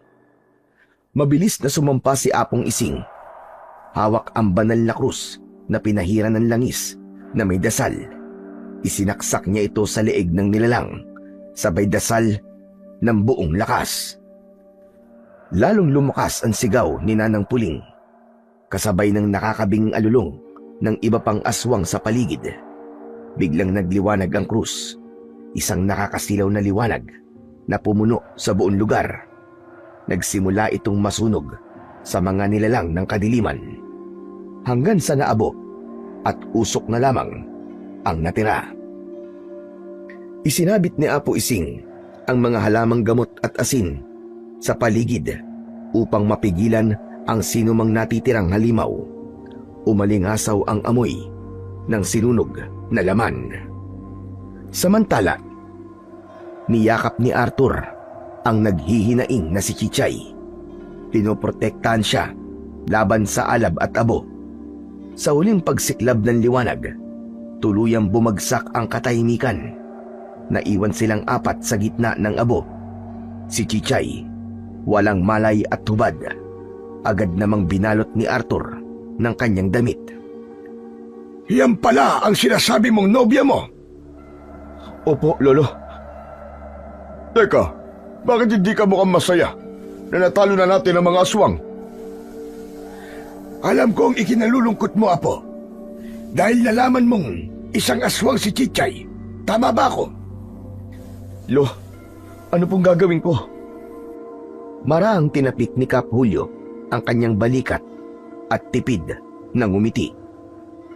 Kami ni Apo Ising ay nandito lang para gabayan ka. Pero hindi kami tututol kung puso mo na ang nagsasabi na talagang mahal mo si Chichay. At pinatunayan ni Chichay na mahal ka niya Ipinaglaban ka niya laban sa mga kalahi niya, Arthur. Aswang lamang si Chichay, pero busilak ang puso niya. Nararamdaman ko yon. Hindi ko na po kayang itanggi pa, Apo Ising, Kapulyo. Kahit sino pa po siya. Kahit anong nilalang pa siya. Kahit anong kadiliman pa ang bumabalot sa kanya. Mahal ko siya. Maging sino pa siya. Kung ganon, sundin mo ang puso mo. Minsan, mas malinis pa ang puso ng nilalang na itinuturing na limaw kaysa sa taong malinis nga ang katawan. Ngunit, marumi naman ang budi. Dahan-dahang iminulat ni Chichay ang kanyang mga mata at nanghihinang ngumiti. Salamat. Salamat, Arthur. Sa pagtanggap mo sa akin. Kahit ano ka pa, Chichay. Mahal na mahal kita. Sige na, buhati mo na si Chichay, Arthur. Aalis na tayo sa lugar na ito. Ngunit bago yon, ay susunugin ko muna ito nang masiguradong wala nang matira ni isa. Sa susunod na lang din na araw tayo ulit magsisimula sa paghahanap sa banal na bato. Ang banal na bato po ba ang hinahanap po ninyo? Ibinigay ni Chichay kay Apo Ising ang bato. Kinuha niya yon sa isinabit niya kay Arthur. Totoo, matagal na po itong nahanap ng mga aswang na kauri ko. Ngunit, ninakaw ko po ito para hindi nila magamit sa kasamaan. Niyakap ni Apo Ising si Chichay at marahang ngumiti. Muli kong napatunayan na tunay ngang busilak ang iyong puso, Chichay. Maraming salamat sa iyo sa pag-anib mo sa kabutihan. Halina kayo, bumaba na tayo. Ipagdiwang natin ang nalalapit niyong kasal. Ha? Totoo po ba, Apo Ising? O ayan, matutuloy na ang naudlot niyong paglalampungan. Si Kapulyo talaga, oo. Habang lumalakad sila palayo sa nasusunog na yungib, unti-unting sumikat ang araw. Tila saksi ang langit sa bagong pag-asa. Sa isip ni Arthur, alam niyang darating ang panahon na maikikwento niya ito sa kanilang mga magiging anak. Ang kwento ng isang pag-ibig na lumampas sa lahi at pinangibabawan ng pagmamahal.